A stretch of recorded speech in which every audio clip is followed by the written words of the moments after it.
Welcome into Comic Book Food Chain, guys. Of course, we are joined with a special guest. We'll get to that, but this is the, what are we calling this? The only podcast that offers perspective from across the comic book food chain, starting with our creator, that away, to your retailer this away, down to your pro collector down there in the corner, Mr. Yeezy. Of course, we're joined with my guy, Niko, over from Tale from the Flipside. How you doing, Niko? It's great to be here. You guys have much better theme music than Tales from the Flipside. I feel like we're fucking sleeping on our laurels. That Gogol picked that. Gogol was like, if we're gonna do a theme music, we're gonna get turned up. So we sent him a bunch of stuff. He's like, yes. Nice. That's right. I also made a really nice background that we're not using right now. In fairness, Tim is not here tonight. He is lucky enough to be at a Suns game. So right. We're on the fly without a producer tonight. So there may be more technical difficulties than usual. Yes. It will not be smooth. Just so you know. It's All right. Be like unpaved road. So I'm guessing everybody's having an okay week. It's Tuesday, so nothing too bad has gone. I mean, we got plenty of time for the week to get screwed up, but I'm thinking we're all doing all right so far. No complaints yet. Boston lost today. Complaint. They lost yesterday, but still. Oh, was that a replay from tonight? Celtics? The Celtics. Oh, yeah. Are they out now? Yeah. That's all right. That's all right. Next year. Bruins will bring it home. Yeezy, how you living, buddy? I'm living pretty good. I got the day off of work today, so I got to mail out some books I needed to send out to different people. And then I sent out some books for pressing, so I'm pretty excited about that. All right, right on. And Niko, and anything to report? Day in the life of Niko. How's it like being you? I prefer comic books to my day job. Right on. I think that's all of us. Yeah.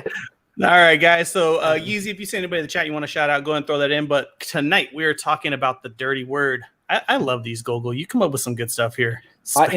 I wish I could give credit to whoever drew this muscle man with the money. Like, I found that on Google and it had no name attached to it, and I'm sorry, but it is great. I did some good work on it. I'm not gonna lie. Because all you do is win, and this is a winner thumbnail. We dig it. All right, shout out to Andrew Lehman. How's it going? Robert C. Paulson, what's up? I think you've changed your name a couple of times now. His name is Robert Lazy Paulson. Boy there. His name is Robert Paulson? Robert Paulson. Yep. His name is I Robert. love it. What's up, Chris Rinstrom? Long time no see. How's it going, Galster? What's up, Dan Barry? Long time no see. Is that a pic of my boss? Uh-oh. No, that's not a pick of me. Let's move on. Oh, my goodness. All right. Cruising. Well, welcome everybody in. If you guys have not done so, please share it out. If you like what we're doing, hit the thumbs up, hit the bell, hit all the goodies, so that you know when we're live and we can put some knowledge in between the ears. All right, let's keep on cruising, guys. What do we got going on today? All right. So first up, like Ant just said, hit the thumb, hit the like, share the link, do all that crazy good stuff that helps us a whole bunch. And we will eventually, sooner or later, get to that 900 mark, and we will be giving away a copy of Sam Wilson, Captain America #1, the hip hop variant cover. This is courtesy of Mr. Yee. Oh, nice. So I'll let you know. Appreciate that. Somebody's got to communicate in this relationship. I digress. So if you guys want to get your hands on this copy, I hear it's a good copy. I hear this is a book that's going for a few bucks. Hit the subscribe button, hit the stupid little bell, and we will give this away. And once we knock that out of the park, we're going to move on to our 1,000 goal, which is a signed copy of the San Diego Comic-Con Canto #1. It's signed by David and Drew. This was a gift to me. They gave me permission to get it out of my house. So when we hit 1,000, we're going to be giving this away as well. Love it. Damn. Love it. What do you think about that? I love it. It's a nice copy too. It's a really nice copy. Might need a press, but it's a 9-something. I love it. All right, and we got a little piece of news here, Niko. If you haven't heard, my buddy Frank has got another slide for us. Yeah. So if you guys have been watching, you may or may not have heard me talk about this, I think, one time. Definitely not every week. But I've got a book coming out, Power Rangers Unlimited Edge of Darkness. This is my first non-creator-owned book. It's my first paid gig. And as you guys may or may not know from the one time I've mentioned it on this show, I'm a Power Rangers fan. So this is kind of a big deal. I've seen in the comments that News to me. I didn't know. I didn't know. Well, now you do. Well, you definitely don't watch the show then, at least the last 4. All the knowledge. I'm acutely aware. We're putting the knowledge between people's ears, like Ant said. That's what I'm saying. I've been looking at the comments. I've been reading the live chat comments. I've had a couple people DM me. You guys are saying you're heading out to pick up the book. I appreciate that so much. If you haven't and you want to do a little bit to support me, throw it on your pull list. FOC is coming up. It's next Monday, June 7th. So this will be the last time I get to mention this before you can't get it anymore. So if you've been on the fence about doing something nice for me, change your mind and go do it. But do it soon in the next 5 days. And real quick, Frank, before you go on, I did my FOC orders for this week. And the was it Dead End Kids, the Suburban Job trade paperback is available this week. So make sure you guys go put in a request to get that ordered. Yeah, that is also FOCing. I believe that's this week. Yes. It was going to be side by side with this. It releases side by side with this, but because of the printer, we had to bump it up a week. So if you guys, I ordered my copy. Nice. I'll sign that for you. Anyone watching? You missed the book. I've got lots of copies if you need them. But if you want to check out the trade, that is FOCing in the next couple of days. So thank you guys so much for the people who have been out there pre-ordering this book. Every little bit helps. Shit like that helps Boom know that they need to keep paying me to do more of this stuff, which is super appreciated. So keep up the good work, guys. I appreciate it. Attaboy. All right, before we move on to that next slide, square it up for me, Gogol. Niko, we brought you on to talk specifically to your speciality. And Yee's planned some fun stuff for us to do tonight. So I'm not sure how much they told you, but basically we're going to shoot from the hip tonight and see what you come up with. But we're going to talk about speculation. All right. So we have said since the beginning of the show that we're not a speculation channel and we don't want to be. That there are other people out there doing it better than we could. We're not the experts in this, but we couldn't be a comic book show if we never touched on it. It's come up in a few episodes. We figured we had access to Niko. Why not just dive in and get the topic out of the way? I want to frame this and say that what we want to do is have a fair conversation about speculation. On the title slide, we wrote, the dirty word. And there is a lot of bitter feelings from 20, 30 years ago about this. There's some bitter feelings about it from right now. But there's also a lot of people who engage in it in an ethical way, for lack of a better term. I think that there's a big conversation to have. I think there are a lot of sides to it. And I think that it's not a very black and white thing. So I thought we have Niko, we've got me as a writer, we've got Ann as a retailer, we've got you as a reader. We can have that conversation. I don't know that there's been a better panel than this ever put together for this topic, the way we're going to do it. But I did want to start with sort of defining what speculation is. Let me bring it back. That's fine. I can read it from my other screen. But it's a noun. That means it's a person, place, or thing. It's investment in stocks, property, or other ventures. That's where the comics come in the hope of gain, but with the risk of loss. That's a pretty basic definition, but it kind of covers the essentials, right? You're purchasing something in hopes of turning it around to make more than you spent, but taking on the risk that you might lose that money or all of it, right? So I think let's start off this way. Niko, give us your overall consensus 2 cents on speculation, what it is to you, and then the rest of us will give you shit about it. You'll have to answer questions on the go. Am I allowed to curse? Oh, dude. Yeah. After the 3-minute mark, according to YouTube. We're at 9 minutes. You have at it, buddy. Fucking go for it. So, I'm sorry to all of the fucking Bob Saget brick and mortar owners of the 1990s who had to suck dick because they bought too many copies of fucking Man of Steel 18. And they've just held on to that fucking shame for the rest of their fucking life. It's silly to suggest that people who buy comic books aren't all fucking speculators, or else they would just throw their fucking comic books away. Just burn them after they read them, burn after reading. It's like the other fucking movie, right? Not half baked, burn it to the fucking crisp. Just the fucking truth of it. But what's happened is that those people with trauma, God bless them, I shouldn't make fun of them, because they've got, their fucking ass handed to them 30 fucking years ago. And I had a Diamond account 30 fucking years ago when I was 12. Got my ass handed to me, like everybody else. get the fuck over it. People who own brick and mortar comic shops are in fact speculators. They just are. They're the fucking top of the food chain.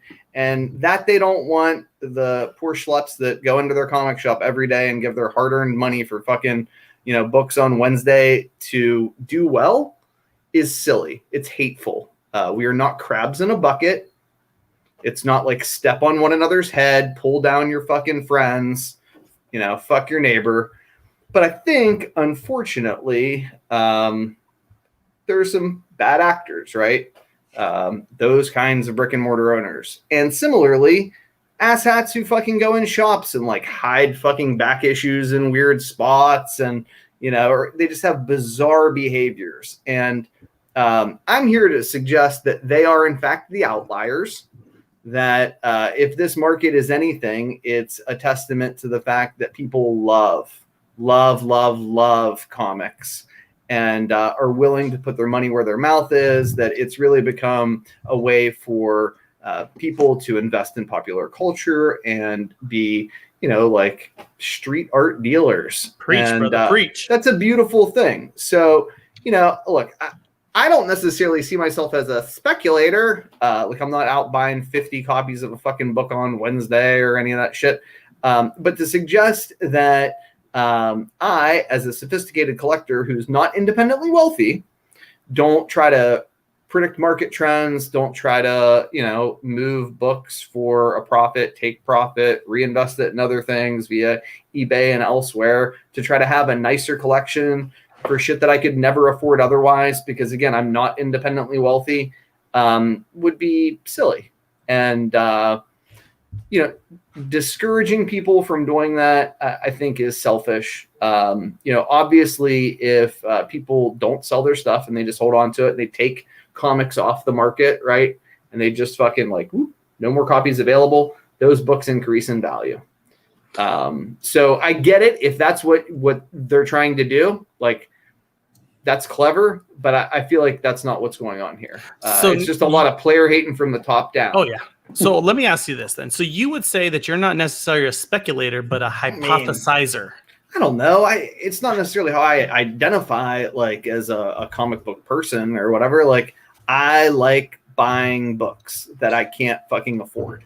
Sure. And the way that I do that is by selling comics on the side. And you know what I mean? Like I read the tea leaves like a guy who watches ESPN, like sports betting. You're doing fantasy drafting. And that's what I said. You're more of a hypothesizer. You're taking data, you're turning it into profit, and you're saying, here, take this so I can buy this. I don't have a crystal ball. And these are kinds of like rookie inquiries, right? Like, so I've got a friend who's super smart about just investments generally in business, and he does gold and diamonds and graded coins and all that stuff. And he wants to get into collectibles. So, he doesn't understand any of this stuff. And he's like, well, how did you guys predict that Something's Killing the Children was going to take off? And I was like, so that's Niko called me. Yeah, right. But like, that's the kind of like rookie inquiry that like, so when people are like, you're a speculator, like, I think what they're doing there is it's just kind of like an unsophisticated sort of like take on what's really happening from everybody, whether it's what you're doing at Bird City, which is, again, sophisticated work, way ahead of the fucking game, picking out artists, picking out books, matching that stuff up. Oh, yeah. Whether it's a guy like Frank who doesn't have a lot of time to fucking move a lot of books on eBay because he's busy fucking writing a lot of books that people are going to buy off of eBay. Goddamn right you are. But, has the foresight to buy an FF1. Right, you damn speculator, you. I'm not speculator. It's my favorite book. Yeah. Yeah. You bought it at the right time. Or, Aaron, right? What the hell did you buy? Oh, every fucking book at the right time ever. I've never seen anything like it. He does have a fucking crystal ball, and it's not broken. Yeah, he's as good as it gets. So God bless the people that hate speculators. I think it's kind of silly. I don't take it real hard, like it's a dick. You know what I mean? Like a lot of people do. They get so We butthurt. don't know what you mean, but They do. Dude. They get so they get so fucking butthurt. Like, why would you make fun of speculators? Or alternatively, like, fuck those fucking people. They're ruining my hobby. You know, what? Insert whatever there. Key collector, fucking speculators, Comic Tom, CBSI, Tales from the Flip. Fuck those people. They're ruining the hobby. And me, I just sort of enjoy watching haters hate. So I got a story for you guys. Okay, Yeah. So Niko's got me all fired up. My man. Bird City Comics was started, and I don't want to say on speculation, but on the grind. Finding out, reading the articles, being at the stores at open 10 minutes early, so you're in the front of the line to grab your fucking books. It got so bad to the point where people see me coming, and I actually had some guys talking shit like, oh, there's Anthony. So I went to this store, not making this up. That had nothing to do with comics, bro. No, it was my shining personality. But so I was cruising to this store, and hide your girl. Here comes in. Dude, I'll wreck it. I walk into this store, and the owner comes up to me, really good friends with the owner, and he's like, "Look, Anthony, I don't care what people say about you." And I'm like, "Who's saying what?" Yes, this is how he starts this conversation. I think you're a nice guy. And I was like, "All right, who's talking shit?" And he goes, "No, you don't understand. You are welcome in my store anytime you want for whatever you want." Because I would grind, bro. I'm digging through boxes. I'm making money. I'm finding stuff on the walls. And I guess guys were like, "Oh, you can't get your books because Anthony's here. He'll get them all." This dude and I looked at him and I was like, "Okay, what's the deal? Why is this even a thing?" And he's like, "Doesn't matter. I don't care. You come in, you spend money, you're here every week." And that's what it was. It was all these older dudes that were there that would, catch wind of something 2 days later and they go, "Oh, there's none left." And they're blaming that shit on me because I'm ahead of the curve. That's where speculation gets the bad name from. At the same time, if you really care, you get on the grind. You're not going to be 2 days behind books. Yeah. And the player's going to play. Right? Yeah. I mean, get the fuck out of here. God bless him. I try to get people to watch Tales from the Flipside in where I dig, right? I do that too. Like where I fucking dig because I don't give a fuck. And I think that was the point I'm making is we want you guys to be involved. You can't say, and you can't get mad at speculation if you're 3 or 4 days behind. Dude, I take Carter. No, it's not even true. I take Carter Mercenaut, for those who don't know, on digs with me. Like I take the best diggers in the game, the best pickers in the game. Yeah. Why wouldn't you? Yeah. Like if you really want to get good at comics, you fucking hang out with the people that are the best at comics. It's why we did the Spec 10. It's why I was like so happy to be part of Tales from the Flipside to begin with. It's why people loved Google Plus. I wasn't around for it. It's why the CGC boards thrive. I mean, yeah. It's just I don't understand why. Because here's the thing: if somebody doesn't want to speculate, or they want to fucking burn all their comics after they read them, or they never want to slab them, or they only want to slap, like it's none of my fucking business. They can do whatever they want. And why don't we celebrate however people want to collect comics? Yeah. When's the last time you walked into a steakhouse and gave somebody shit for ordering a rare steak?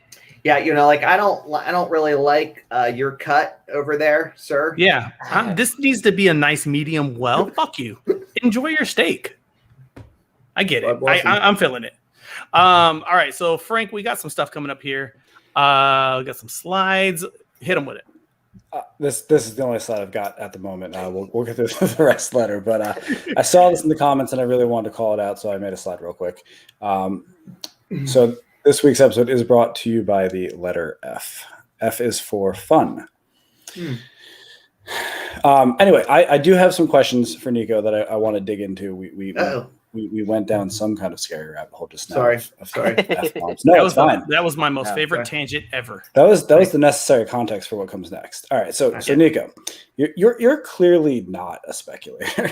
Like, I mean, I don't care what anyone says, but you do partake in some of the habits that speculators are blamed for, right? Like digging for boxes and getting in front of people, right? Knowing enough to get the books before people realize what they are, right? Like those are good habits to be in, but those are things that create a lot of resentment. We built this channel to emulate the comic book food chain, right? It's The creator creates the book, the retailer sells the book, the reader picks up the book, right? And then there's some other steps in the middle, publishers, etc. But essentially, that's what we got into. But I've always said behind the scenes that the real comic book food chain is about money, right?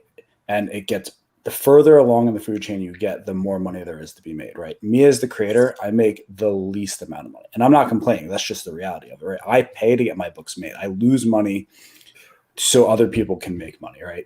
Then the publisher sells those books to Diamond at a rate. It's a portion of cover price, right? Like 25%, let's say. Then the retailers buy it at 50% and sell it for cover price at 100%. And then people who speculate on a certain book, they will take those books and sell it for 2 or 3 or 4 or 5x cover price, right? Yes. If it's a Jenny Frizen cover, we're talking like 50x sometimes. Depends. But like the natural food chain is like, energy depletes as it goes from one step to the next, right? Like grass has the most, and then cows eat, and they get some of the grass's energy. It's like the reverse for comics, right? There's more it's the money. Mufasa effect. Yeah, but for the record, most comic books aren't fucking worth the paper they're printed on. No, they're not, and they cost a lot to print, and that's why margins are so thin. But I'm getting to an actual question, I promise. I mean, there's all I'm saying. I just wanted to be real clear, like. No one fucking cares about insert your title here, number 5. Exactly. 99.9% of the time, unless, like you said, there's a Jenny Frizen rare variant, or some bullshit, and then like it becomes a thing. So that's kind of what I wanted to get to, actually. So speculation, I think in a vacuum isn't a problem, right? There are certain behaviors in speculation that cause problems. And I think that it's not widely understood what those problems are and why they're problems. One example is, I won't name the book, but the publisher that does most of my work, Source Point Press, put out a book a couple years ago. Number 1 got hot ahead of release. All right, and this is a 3-issue miniseries. So all the issues were ordered before number 1 came out. All right. So number 1 comes out. It was hot. It did, let's say, 5,000 units. I don't know the exact number. I'm just making up a number. By the time number 1 came out, retailers were scrambling to get number 2 because number 2 was hot. Speculators are the ones who bought the number 1s. They were buying 5 and 10 copies. Retailers rush to order second prints to buy out whatever's left at Diamond, and they're stocking up. And then they do the same for 3. Second month comes along, and number 2 comes out, and no one comes out to buy it. No one buys it. Yeah, there's even more to it than that, though, right? The people who wanted to check the series out but couldn't find number 1, then they don't come back for number 2 because they didn't get number 1. Second prints come out, and let's say 50% of people are okay with a second print. Like if they're trying to collect the book, right? A cover, first print is like the standard that people want. Second prints, if you're not speculating on them, somehow perceived as valued less for some reason. Right. Maybe it's a matching thing. If you're going to have a first print number 2 and 3 and a second print number 1, like you can't compute. But anyway, so speculation creates this problem, right? Yep. There's a boom on number 1, and then number 2 and 3 sit on the shelves forever and never sell. Retailers are left holding the bag. People who wanted the book couldn't get it and then didn't pick up any of it. And that is a problem for retailers, publishers, and creators because it affects royalties, it affects income, it affects the ability for a creator to get a shot at a second book because, you look at the whole series collectively, right? You did 5,000 on number 1, but then you did 400 across 2 and 3. And, those aren't super impressive numbers, So anyway, I would love to hear your thoughts on what the negatives are of speculation. Like, what are the things that need to be watched and monitored or what's the word I'm looking for? Like in moderation, right? Like people can do it, but if it's done too much, it can be a problem. Well, a couple things. One, we're an unregulated market. I'm a progressive liberal who likes a lot of fucking regulation. Okay. Yeah. There's no place for you. Yeah. People fucking hate me in comics. They're like, you fucking communist. And right out of one breath. And those same motherfuckers are like, I can do whatever I want. Buy all the right. No, they don't say that. They say speculators are the devil. So I'm like, get the fuck out of here. There's just a lot of like cognitive dissonance in that shit. But if this was oil, right, we wouldn't blame automobile users for fucking OPEC not, you know, or like not selling fucking gasoline properly to fucking Exxon, and, you know, consumers running up the fucking price tag on a fucking gallon of oil. It wouldn't be like those damn car drivers with all their fucking oil. But it's different. It's a regulated market, right? That's also not a one-to-one comparison, right? Gasoline is a commodity that doesn't change. It's always gasoline.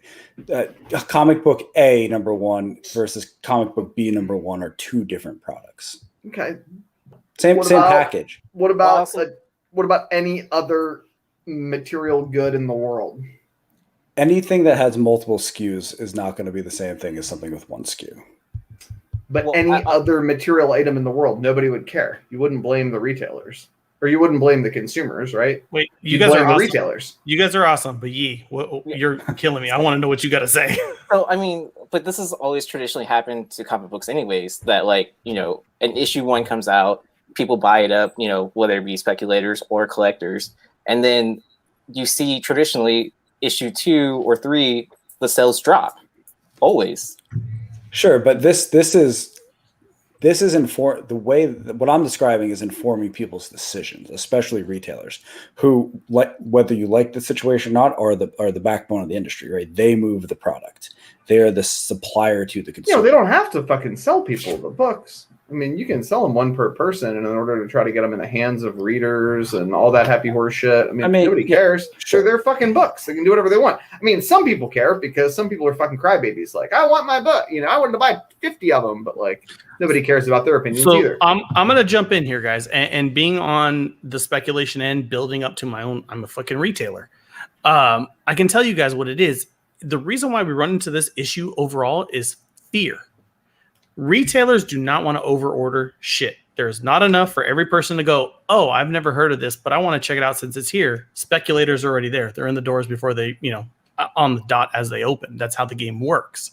So there's nothing left over for the casual reader that comes in and goes, hey, I heard about that last week and here it is. Can I get a copy? And they're not there anymore. Yeah. So it's retailers that aren't able to speculate on their own. You know, I don't offer new books to pre-order. I won't do it. I order what I research and what I know is hot, and I buy enough of them, and people go, "You got it?" And I go, "Yes, I do," because I put in the work, and that's what it is. They've gotten these older styles, and I see how they run their stores, and I'm like, "Bro, order more of this." Oh, I don't want to get stuck with it. Tough shit. You're supposed to be able to provide a product for people when they walk through the door, i.e., Gogol's product. Should be on the shelf. People should be able to grab it, but they don't. Sure. And then there are retailers like you who are extremely proactive, like. Jen King always comes to mind. Space Cadets down in Houston absolutely. Area. Like she runs a live show. She orders like hundreds of copies of some books and is willing to sit on them because she knows that they'll be hits, and she's right at least 50% of the time.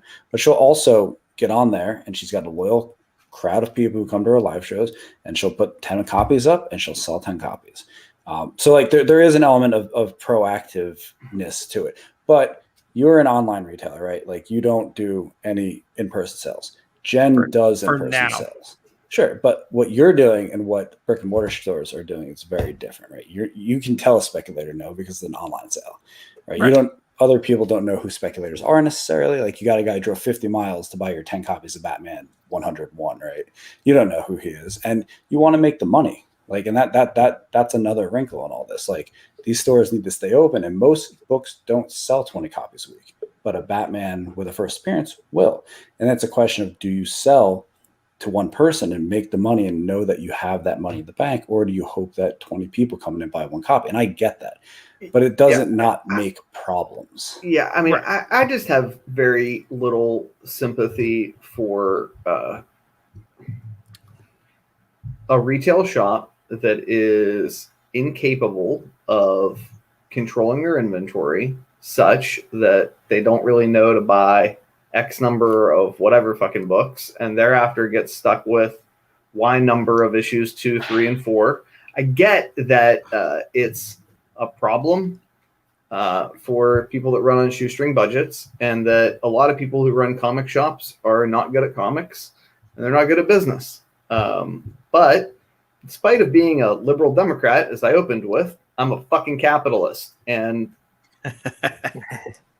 you know, what does that mean? And that's that what I'm means saying. that, like, good businessmen, like your gal, Jen King, like people like Dennis Barger, like they figured out how to do that, how to like hoard books and fucking knock them down.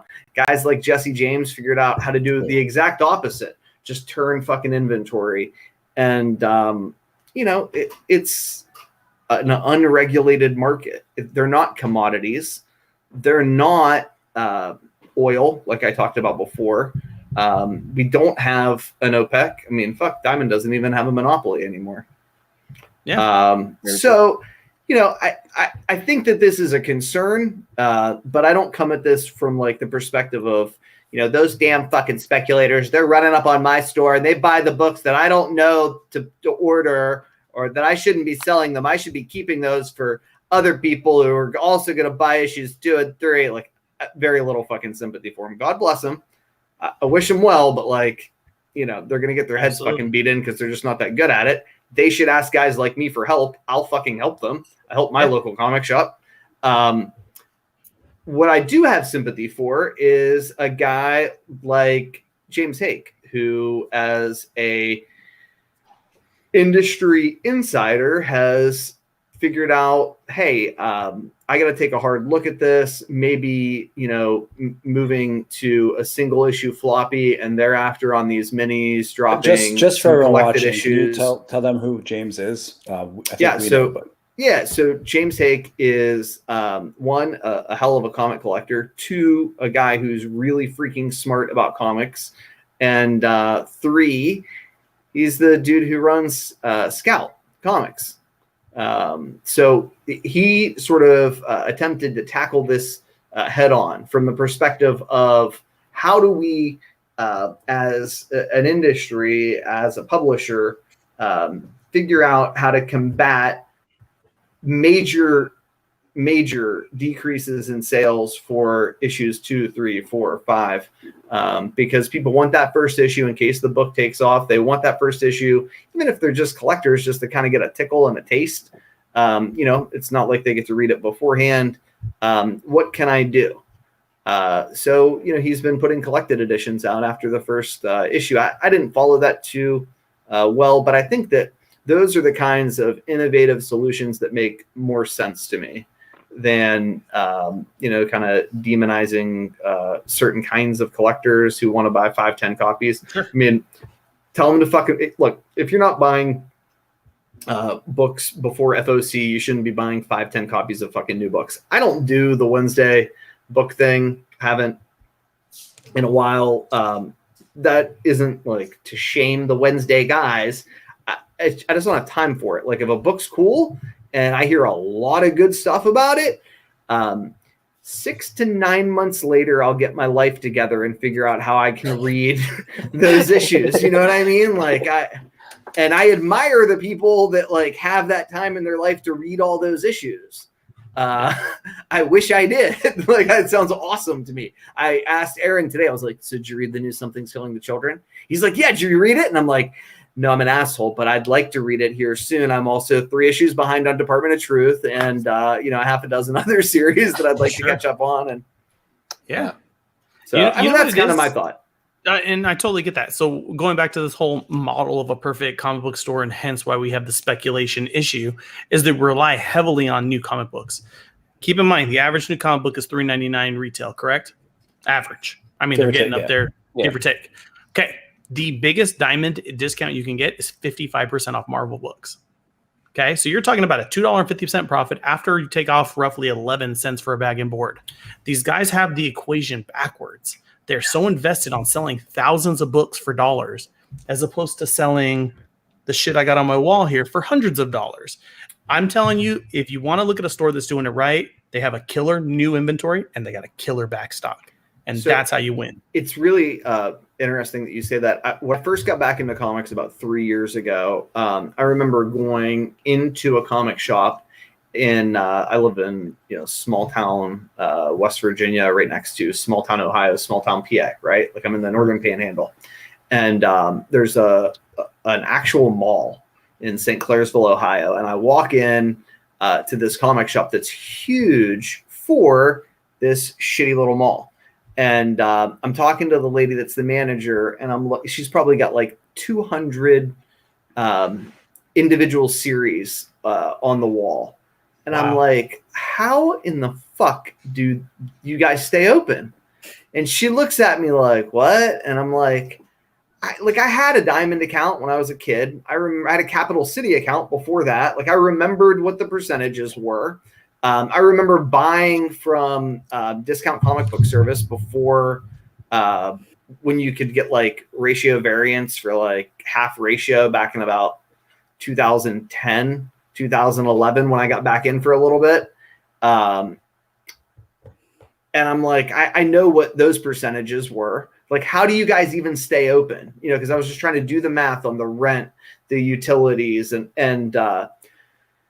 you know, different people do it different, right? Just how like different comic book collectors do it different, just how different writers do it different. I think the juxtaposition between a guy like Wonder World's Dennis Barger and J&J's Jesse James, who, like, I think Jesse James just buys like lots of like warehouses full of shit and just sells them like for sale, live auction, like out the door they go as fast as he can get them in.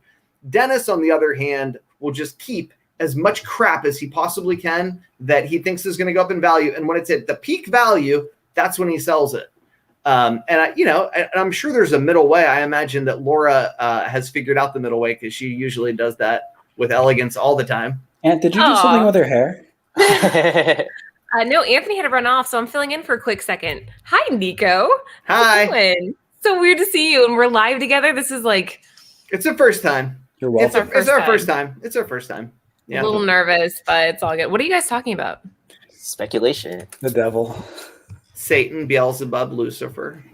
All right. Well, you know, Laura's entry into the conversation presents a nice chance to pivot to another question we had, because we could talk all night about this. But I would love to hear, Niko, your thoughts on where you see sort of the spec game going, right?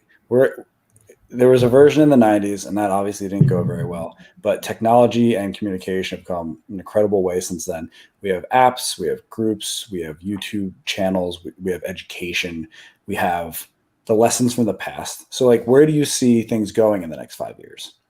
Well, you know, I think we're all in uncharted territories here in about 6 months when everybody in the world has to abide by the IRS code. If you haven't had an opportunity to watch the excellent episode of Comic Book Women, it was very good. You guys should. Everyone's favorite accountant knocked out for us. We really appreciated it. Yeah, he kind of laid the groundwork. But you know, the question is, are those who believe that the price will bake in the tax implications for sellers correct, and that the non-liquidity factor will not wreak havoc on the market correct? Or are the sky is falling people fucking correct, and the sky will fall? So, like, will the market fucking go up even more? Jesus. Will it come crashing down? God, I hope not. Or is there some sort of middle way? I imagine that's usually the way it always is. But it's uncharted territory for real. And I'm real interested to see how that shakes out. I think that non-traditional sales platforms like what Bird City does, like what, you know, Instagram sellers and, you know, others are doing are really, really interesting. The other thing I think that is going to be interesting is what happens when we go back to the movies. You know what I mean? Like when the world comes back online, because today I went to the county court and realized that people weren't wearing face shields anymore. And I was like, get the fuck out of here. Wow. That's neat. Didn't know that. You know, so it's just pretty neat to see like how that's all going to shake out. Con season's about to come. We'll be in Baltimore with a table I don't suspect that this market's going to slow down. I think people love it. And, I don't necessarily see a crash coming. I think that when people talk about like these damn speculators, most of the time they're talking about like the Wednesday crowd, right? Which is silly because that's kind of the bread and butter for brick and mortar shops. Yeah. It's like fucking we hate our own. But that's where everybody starts, right? Like people rarely come into the market and are like, so I'm going to buy some Silver Age keys. Like, no, they just get their foot wet. And, so I don't necessarily see the 10,000 copies of insert your new book here causing some sort of like instability in the market. Do I see, like giant size X-Men continuing to spike, Hulk 181 continuing to spike? Fuck no. Absolutely not. I think a lot of these books have really plateaued, for the next several years. And I'm okay with that too. You think that has to do with disposable income and how much extra people have had sort of not doing anything over the last year and a half? Stimulus checks. I mean, that's been a huge part of it too. Yeah, absolutely. I mean, it's like a confluence of like 100 factors, all of which have helped. Here's Anthony back. Hold on. Bye, well, guys. I mean, some of those books have been traditionally like undervalued anyways in the market. Yeah, but I mean, for a long time. Not just that, right? Like AF-15s. I mean, I think we're really going to start to see a plateau. All right, I'm back, guys. Don't worry. I know the prettier half of me is now gone, but I'm back. I don't even have a shitty thing to say to you about that. Attaboy. Hey, real quick, in honor of my Phoenix Suns, I got an orange light, I got a purple light, and we are currently winning by about 30 points. Continue with the conversation. Wow, 30 points. Yeah, big time. Good job. All right, so I want to wind down the conversation with another sort of forward-looking question. But I mentioned a couple minutes ago that there are apps now, there are groups, there are live shows, there are recorded shows. There's all this technological advancement. What kind of innovation do you think there still is to be done? What do you imagine hope comes into kind of existence to help continue to prop this kind of stuff up? For collectors? For however you want to answer that question. Yeah, so I mean, the one thing that I think, if I'm a dreamer, and I am, that I'd love to see is a increase in the interrelationship between the media companies and their publishers. So Feige's the head of Marvel Comics. I'd really like to see some of the creative folks there take an interest in Marvel. I want to see covers by Meinerding. I want screenwriters to really pay attention to what's going on in Marvel monthlies. And I think that we're getting to a point that that's going to happen. I suggest, and I truly believe that independents are going to get a ton more attention from places like Netflix and Amazon, that the success of things like The Boys and The Walking Dead before it, even the Invincible cartoon, have paved the way for projects like Something's Killing the Children on television, and that a lot of those, a lot of people who are doing comics right now are going to get harder and harder looks. That it's really become kind of sort of like, for lack of a better term, a pre-made focus group for Hollywood movies and television. And, I think that there's going to be less of a bright line between the two industries. And that has me excited. So you're thinking corporate synergy. I mean, I was thinking more like creative synergy, but however you want to frame it. Let's not bullshit this and say that it's anything other than corporations making money. That's right. What it is. But we want them to make as much money from us as possible, which means they have to be doing the best job possible. But at the same time, when you're a homeowner, you're not going to go outside and try to fix your own plumbing, correct? You're going to hire somebody to do that. So you got money that's funding. They're looking for talent. Are you saying this as somebody who may or may not have had a water heater burst recently? I am. Okay. So, okay. As a person that's lived this trauma, I'm just saying, I see why we do things the way we do, why the industry moves the way it does. The guys that have the money, they're not all comic nerds like we are. They don't read them all. They're not collecting Sentai comics from 1975. They've got money. So what they do, but that's what I'm saying. They don't have to. So they take their money and they go, hey, let me hit up this guy, Frank. Frank, make comics. That's how it's supposed to work. So I don't know, man. I don't know if that is true though. What the fuck is that? Limoncello. Aren't you fancy? Listen, here's how I see comics working. IPs make money, and people who run IPs are not equipped to create for IPs. That's why you hire talent. Talent is what I said? Kind of. I think the way you see the relationship is even too optimistic. So you're saying it more limoncello-y than I am, but continue. Yeah. So like creative talent is one of the most undervalued things in our society. And I'm not saying that because I want people to give me more money. I truly believe that. Sure. Like I bet you can name 1,000 movies, but you can't name all the people who wrote them or directed them, right? And that's a simple test. Every comic book you've ever read, you can't name the creators, but you can name the comic book you loved, right? And like that's the top-down view of talent, right? Like actors are a bad example because they make bank, they bring people in. But if you're not James Tynion and you're not Scott Snyder, your name's probably not bringing heat to Spider-Man, right? Which means you probably shouldn't be on Spider-Man. But if you are, that's not the draw. Spider-Man is the draw. Power Rangers is the draw. I have no delusions that people are buying a Power Rangers book 99% of the time because it says Power Rangers on the cover, not because it says Frank Gogol, right? So I don't know that your analogy is, like I said, I think it's just a little too optimistic, right? Like writers, artists, letters, colorists, they're cogs in a really, really big fucking money machine. And those money machines don't make money off the comics. They make them off of the movies. Yeah, right? but that also will depend on the IP. You just said people will come in to buy Power Rangers because it says Power Rangers, but we all know that the industry's gearing more towards independent publishing because it's so much more original than, like you say, you guys stick with the lore of a Batman and a Superman.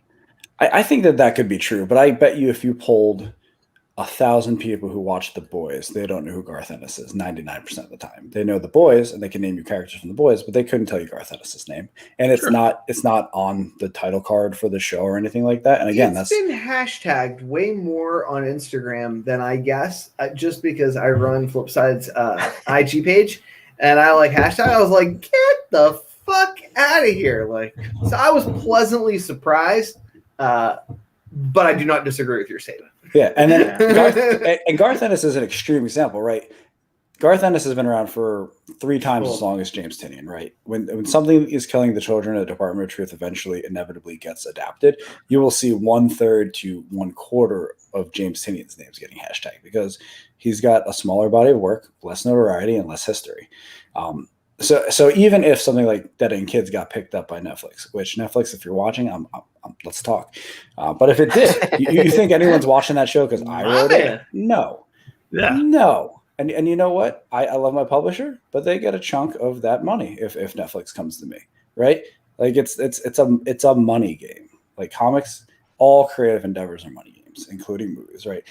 They spent what $500 million to make Avengers Endgame and Infinity War and made $3 billion. That's not a bad return. That's a win. I'll take that. Yeah, but the people like the dude who held the fucking camera didn't make dick. Yeah, right. Or the boom mic operator, like they didn't make anything. Yeah. I mean, what was they that? just happened to be part of the team, girl. That's your water boy. I get it. Well, I mean, but that was the whole thing too with pirating movies too, right? We're getting in the weeds. Yeah. Hold on. And Niko, unless our buddy who's holding the boom mic saw so and so on set and decided to buy like 398s. Yeah. And then he made money. He was holding the boom mic and he saw the costume that's nobody's supposed to see, and he's like, "Oh shit, that Blue Marvel over there!" And then he's like sitting there. He's either that dude or the dude who recorded Christian Bale having a meltdown on Terminator Salvation and sold that to TMZ. So we're basically saying if you were behind the scenes at any of these big sets, you were the head of the speculation game. Yeah, and betrayal is the way. Hit us up. Yes. Let us know. Yeah, we will air it, and we will like do I said, the whole... I run the Tales from the Flipside IG. I'd appreciate a little. which is one of the better little IGs. something. It is very funny. Thanks. I'm probably gonna go to IG jail for that. Stealing here's IP the left and jumping right. point. So we got a bunch of people watching right now, guys. If you have not done so, make sure that you follow Niko's IG because he puts a lot of work into that. Appreciate Tales that. from It's a little Flipside, bit. guys. It's just, Yeah, it's a just a touch. little Again, for us, if you're watching, so what you do is you turn your phone, so you got the landscape look, or no, horizontal look. And if the little bell thingy or the subscribe button is not highlighted, go ahead and just give that a little tappy tap. And then you'll be able to get notifications whenever we go live, and you can hear all our shenanigans as we go through it. Currently, we are talking about speculation. That's why we got Niko, the pro speculator. Yeezy, I'm going to give him a little love too. Of course, he's killing it. Keeps coming up with some books out of left field, and they show up on Hot 10. And what's that about? Aaron Crystal Ball Yee. That's it. You are no longer thank you for showing up, guy. Like if we're gonna call him that, nice. can we plural the crystal balls? Crystal balls. Only if we say crystal 80-pound balls. I want it. I'm in. Nice. Like it. So moving on here, Niko is talking to us obviously about speculation, the good, the bad, the ugly. What I've been dying to know is, how do you take the responsibility? I'm going to give you the Spider-Man speech. You have a platform. You got speculation attached to you, whether you love it or not. Yeah. With great power comes great responsibility. Wait. So I after would everybody thought I was real smart, what the fuck did I do then? Oh fuck my life. So what I did after I inadvertently got like internet lame clout was, I was like, fuck this. And then I went and found like the 20 smartest people I knew about comics. And I was like, dude, listen, we're going to vote. Okay. And then I put them all together. See what the law of averages on this one. Yeah. Okay. We created a spreadsheet and like secret ballots and shit. And and ergo the Spec 10. And that's how that was born. Legitimately. So it's a non-bias, it's nobody's fault, and it's all anonymous. Well, it's not really anonymous anymore, isn't it? It was anonymous-ish when we started, but then there's like 20 people, and we had to figure out how to vote, so we just used an Excel spreadsheet. But the point is, it's pseudo-anonymous because we don't know who put the books up there or whatever. I guess theoretically you could be like, I'm going to model Aaron's voting and vote the way he does, but everybody fucking votes on, there's like, I don't know, 25, 30 books or something. 25, 30 books a week. And we just rank them the top 10. You ever slip in any books you want to see successful that you don't think would have made the list? That's what I'm getting to. So yes, take that. Well, I mean, it doesn't make, so some of that stuff's just fucking silly, right? Like, if you find 40 copies of some fucking trash book in a dollar bin, you can't thereafter convince people like, you really should buy Black Widow number 17. It's a great cover. Like, that's not a thing. No one cares. Well, to an extent, that's true, right? On Silver Age books that you can think ahead, like long-term, wide net spec, right? Like Guardians of the Galaxy is a franchise now, right? There's going to be a third movie. We don't know who necessarily is going to be in the cast, but you can say, here are all the people from Guardians of the Galaxy who've never shown up before. And like, I have 50 copies of the first appearance of fucking young stupid. Nova. I mean, but could it? But it could.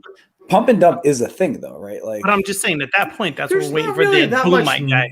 Yeah, there's not really that much money in quote unquote pump and dumping like cheap trash, right? So like, it just, I mean, the numbers just don't add up. Now, where people can game and manipulate the system is Wednesday books. Like that shit is fucking ripe for nonsense. I have benefited from this. War. Right, Especially especially when they see since me roll through, they're like, watch out for the Ninja Turtle guy. Listen, well, I mean, because like sometimes they don't even sell out variants. All right, one at a time. For fucking nonsense, right? Well, what I was gonna say is sometimes like even if a book sells out at your LCS, like it doesn't even necessarily sell out at the distribution level. So next week, this local comic shop could order 50 more copies of whatever book. Or a company, I'm not going to name any names, but a company could create a second print cover before the first print is sold out at distribution. Like, there are games being played, but I want, as somebody who has benefited personally from a book that had no earthly reason that is obvious to me to become something that was speculated on. Good. Dead End Kids was a good book. I think that, like, objectively, I wrote it, obviously. I think it's a good book. A lot of people told me the same, so I definitely believe it. Why it got attention before it released and anyone could read it, besides being able to see a cover, like, I cannot and never have been able to put my finger on it. That book was a success because of speculators, and I have no idea why.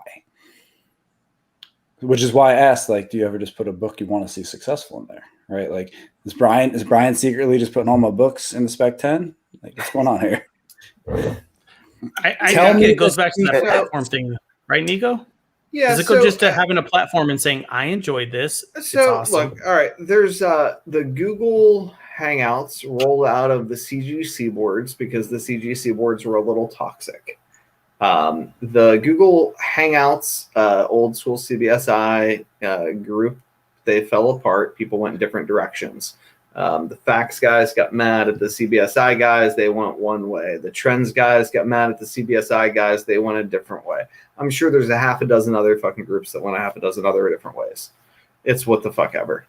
Then the YouTube platform started popping up, and Key Collector popped up, and there's always been like CBR and Newsarama and comic book scalping and comics heating up and the like older school websites. But this notion that you could like see what random comic book does George have within arm's reach, that I could randomly make comic interviews number 27 the fucking key of the week.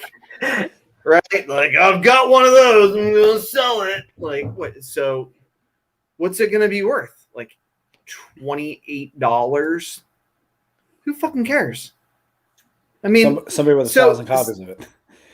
Yeah, but dude, that's still like it's a $28 thing, like a $27. Okay, even that, like, it's just, it doesn't make any sense. So what I'm hearing, like, what is the point of what you do then? If you're not looking to drive specific books, what's the point of speculation, and what's the point of putting the information out there? So what are we doing? We are legitimately trying to give people a fucking hand up, man. There's a lot of new players in the game. There's a lot of people that just aren't good at fucking comics that have become self-proclaimed experts. Like, hey, comic fam, buy my box. Get the fuck out of here. And the reason that I put together people who are really fucking good at comics was to give guys who were just getting started an opportunity to have a fucking hand up, so that they could know that, hey, yeah, there's tipsters for fucking Hollywood, that Mikey Sutton is not really good at what the fuck he does. He's not a reliable source, and basically you shouldn't listen to fucking anything he says any more than you should listen to fucking Wikipedia. But there are other people like Daniel RPK and Charles Murphy who, they got a pretty good fucking batting average. And, that behind these paywalls that they have on Patreon, they give people information, okay? And they do a pretty fucking good job of it. And, we essentially wanted to create a platform, a YouTube community that celebrated the things that we loved and that helped the next guy in line, so that they didn't get fucking ate up by people who were trying to prey on them. And I think we've done a pretty good job of that. I mean, if you look back at the CBSI Hot 10, good fucking luck. Okay. Ben reports what people are buying, and sometimes what people are buying are terrible fucking ideas. But if you look back, they're fucking terrible. He just reports the news. I asked him one time. Dude, he sounds like a fucking trauma victim. Like, I love Ben. He's about as smart as it gets when he talks about comics. But him talking about these books, he's just like, Jesus Christ, on our podcast. So, he and Dino and Brian and others, we fucking, John Z, love this fucking new sort of like crew, because old school fucking smart comic book guys like Yanni Gogolak from the CGC boards, and Carter Mercenot and Blue Green Artifacts, and Mel V and Yeah. just a ton of fucking big brains. I wish we could get more people to participate, but we've got a hell of a fucking crew as it is. They give us insights into what they're thinking, like what they're buying. And you watch as the months go into years, there's going to be more and more fucking winners. And I love it. And I hope people make some fucking cash on it, or at least don't have to pay, $100 for a book that they were able to find in a long box for $6. Yeah, your boy Longshort's a fucking beast. Half Price Crook is as smart as they come. Jessup's also maybe the most humble fucking collector of them all. And for the record, Red Hood Joe is probably smarter than all of the rest of us. Yeah, that dude is a beast. Don't forget about my girl Jen. I fucking love her, dude. Dude, love her. I asked Jen. I said, Ben, how do you come up with all the books? And he started explaining to me. I'm like, never fucking mind. I don't care. Ben's algorithm. Ben's fucking brain works like a goddamn computer. It's like that little fucking calculator that I couldn't understand when I was a kid. When I was like, okay, so I'm done with calculus. I'll never take math again. It's when you turn your phone accidentally sideways when you're in the calculator and all that extra button shit pops up. Stop doing that. You're scaring me. All right. We've been on for about an hour, and I know you've got a fun segment tonight that I think is okay. But I want one high level thing from Niko. What's one thing a creator can do, one thing a retailer can do, and one thing a collector can do to take advantage of this market? Not take advantage in the negative way, but like to make the most of the market as it is. If you had to give a writer one piece of advice, a retailer one piece of advice, and a collector. Yeah, I think if I had to speak to collectors, then what I would tell them is to buy books that you may never have the opportunity to buy again. Okay? Not fucking Bronze Age nonsense or Copper Age trash. Cobble together money and buy some fucking crazy thing. Like, doesn't have to even be, for example, right? Or like some Golden Age book. It doesn't have to be like super expensive. Yeah, get it and fucking sit on it, right? Like that's my tip for collectors. All the other shit will come. There's some things, and you know what it is. Like when you've got the opportunity, snag it. All right. What we hate, what we regret, are the things we didn't buy. The Tech 168. The ones that got away. It'll haunt me for the rest of my life. All right. So 100. I'm gonna help you find that. Yeah, for retailers, you want to hear my fucking tip for people who have brick and mortars? Because those are the guys that need it the most, okay? Yes. If you truly believe that your subscribers, your fucking weekly subscribers, like, I gotta take care of my subs, okay? If you truly fucking believe that shit, buy them a fucking key collector subscription and let them buy all the keys in your shop. But that just means I got to be ahead of price and shit. Otherwise, you're just a guy with a shitty comic book collection trying to pretend like you're a retailer. So you're saying give your customers the tools to buy the stuff you have. Absolutely. That makes sense. Absolutely. Their goal should be to sell out all their inventory. Honestly, and put in just new inventory. Buy one key collector and give them all the same login info. Yeah, I don't know if you can do that, but the point is, I think Nick will cooperate. He'll probably give you a fucking group rate. 50 okay? off. Or if you want a so 2-week free subscription, use the code Flipside. Boom! That's my man Yeezy. He's so smart. See, look at all that. right, now Set him up. for the people who are like creators, writers, I think this is it. For the last decade, people have been looking for the next Walking Dead. If you want to take advantage of this market, you need to convince people that you are creating the next Walking Dead. That's it. That's what people want. They 100% want the truth. they want the TV show. They want the opportunity for spinoffs. They want that. That's what they're looking for.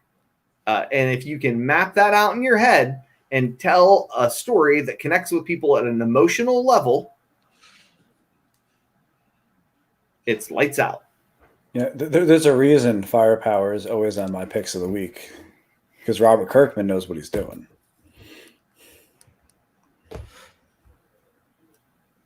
Well, all right. With that said, let's transition over to Mr. Yee's incredibly well designed. So this is when I first joined Flipside, Niko came up with this game. He didn't have a name for a title or anything like that, so I gave it a title of. We have a new slide for it now. Deal or Flipside. Yes! Oh God. Fuck yes, dude! This is the greatest thing I've ever seen in my entire life. I saw this and I was like, please. You are so welcome. Thank so you, shout Gogol. out to Frank Round Gogol of for applause. creating this new slide for us. And then, I just wanted to show this off real quick. I wanna break out and fucking song and dance. Yeah, I don't know how to do either. I'm not. That's like a South Park character. Oh The my head's just a God. little bit too big. So this is going to be used from now out, Oh my God. on out on the Flipside channel. So thank you, Frank, for the slide. Thank you, Frank, for this slide for so many other reasons besides what it is. I thought it would be harder to design, but it was actually pretty quick. The Dude, fingers. finger guns forever. I know, so I need to start doing that. Yes. Like whenever I have a. All right, Yee, explain us what the deal or flip side is. All right. So what I do is I look at current sold eBay books, and then within around the same price point, and then you pick which set of books you would buy at this price point, and then give us the reason why. So like if it's if you see a giant upside for it, or if it's just something that you want to have in your PC, but I mean like mainly for like the spec purposes, right? All right. Love it.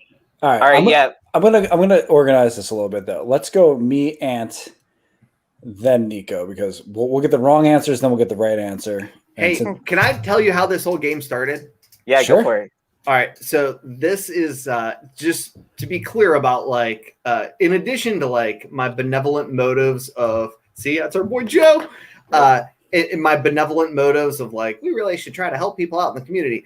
Some of this was just like, I need to fucking help myself, right? So we would have the big brains on the spec roundtable Saturday nights, and I would just like interrogate these guys about auction results, right? Like, well, what do you think about this result? Like, what do you think about this result? Those market reports that we do. And I had too many fucking books. So, and like I didn't put much thought in it. Like I was kind of an asshole. It was basically like back when I was smoking cigarettes, I'd take like a smoke break and screenshot some shit and like crop it on my phone, and then we'd throw it up. So I just started throwing up 2 at a time, and then Aaron, because he's a genius, came up with Deal or Flipside, and it is unquestionably my favorite fucking thing to watch. I like it more than TV. I like it more than movies. I fucking live for it. And like the guys that play it fucking love it too. So if you are like a comic book nut and are in love with Deal or Flipside and want to play with the lunatics on the modern playbook, just shoot us a message on IG, man. We got Brian Wood on recently. I'd like to get Bueller on there. I think he's fucking super smart. Bueller's in the comments. He sure does. Yeah, you know what I mean? Like, there's all kinds of people in our community that I think are fucking super cool, that I would love to hear talk about books.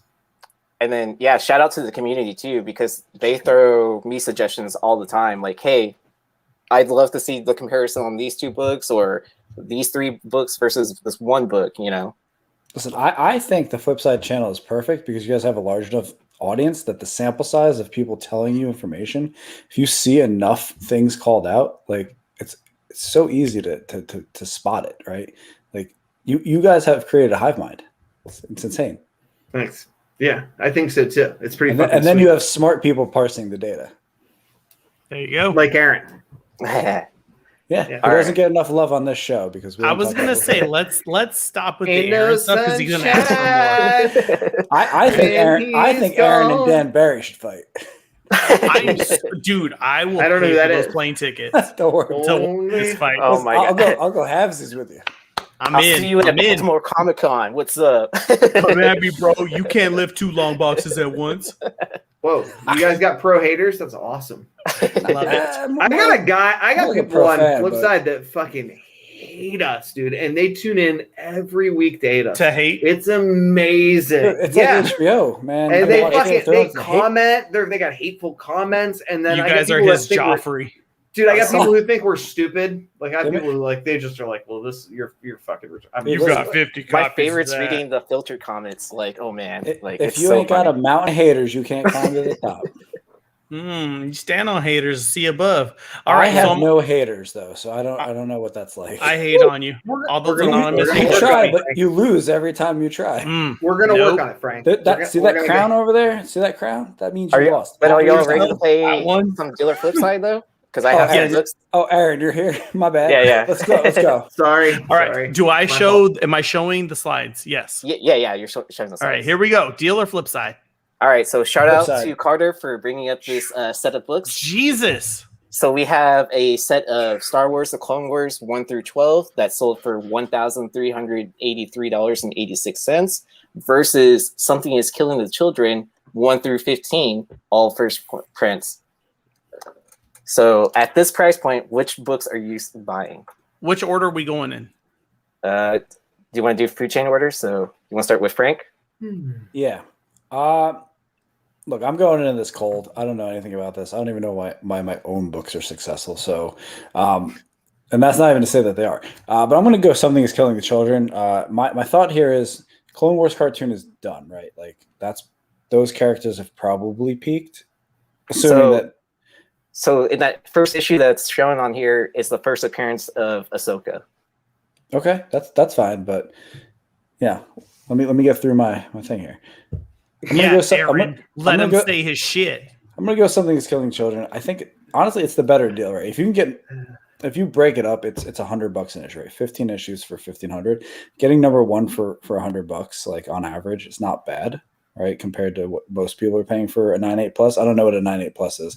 I don't think there are any 9.9 copies of the first issue. I might be mistaken, but I don't know. It just that's the new thing. I think that people are spending more money on indie than Star Wars too. I could be wrong, but I don't think Star Wars fans are inherently speculators, but Something Is Killing the Children fans are inherently speculators.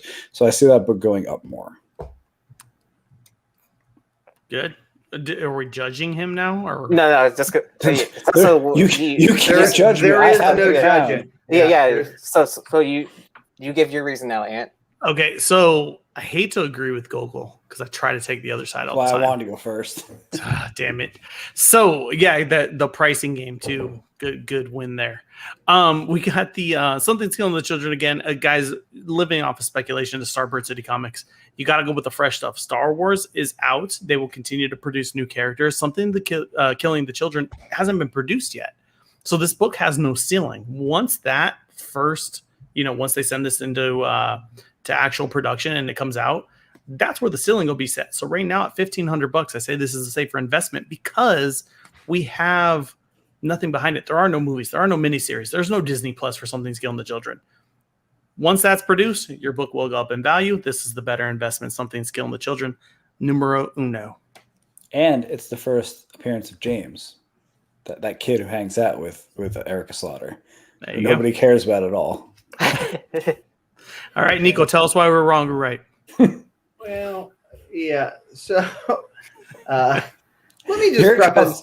Here it comes. Let me Here just preface this with This is the Hellfire Gal all over again. yeah. Right? In no fucking world would I ever spend this amount of money on either of these lots. Like, let's just be That real wasn't the choice. precise about that. Like it fucking blows my mind that people could spend this amount of money on this shit. But Crazy. I wish I had this hey, money. I can make a comic. So for this much money. I think you boys were correct. And the Star Wars fans can fucking hate me now. I don't think we have any here. I talk too much shit about Star Wars. Yeah, I love Star Wars, right? But I'm also not an Ahsoka person. That is a direct market up there. Yeah, I don't think it was a newsstand. Enhance. Zoom in on the barcode. So what the funny part is, the original image for this auction didn't even have issue 1 as their front and center book. They had issue 6. I just put this on there so it would show everyone, hey, this book is in this set. So yeah. So I don't know how anything special. I think it has Anakin and Ahsoka on the cover. Isn't that like 3rd appearance or some shit like that? Is it by Jenny Frison or something that matters? I mean, it's from Dark Horse, so probably not. So no. Jenny. Oh, Jenny's shout out to my Dark Horse friends. So we're aligned. Yeah, but I see very little upside in either of these purchases, to be precise. Sure. So one is like a fucking 9.8 or bust for something selling the children at this price.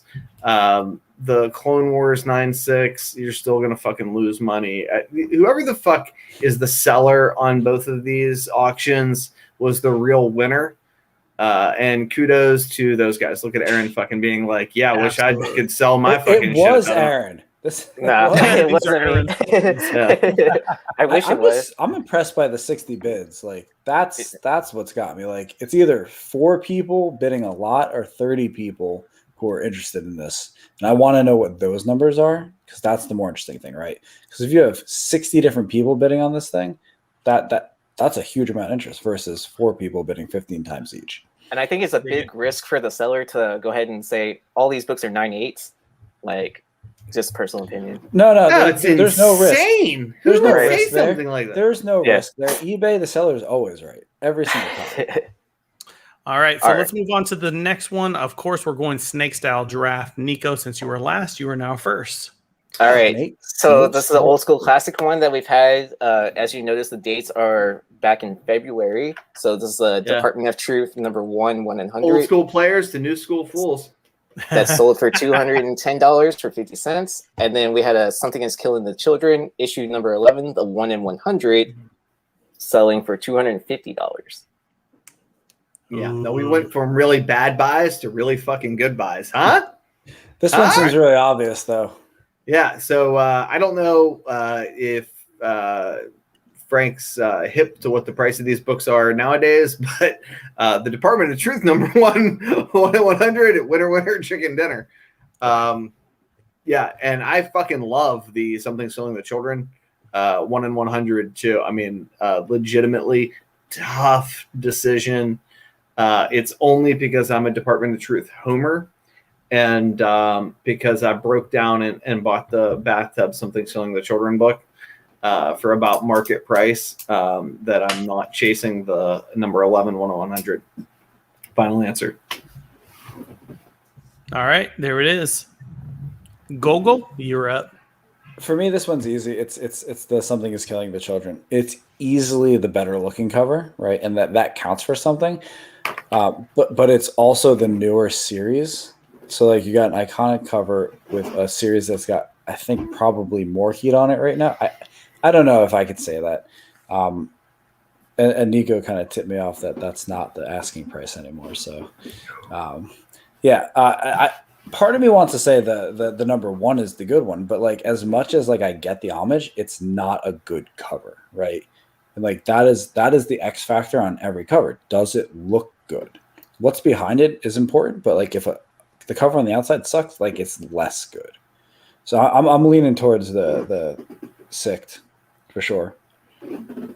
Okay, I feel you guys. So again, we're gonna fall in line here. Something's Killing the Children for me is just more.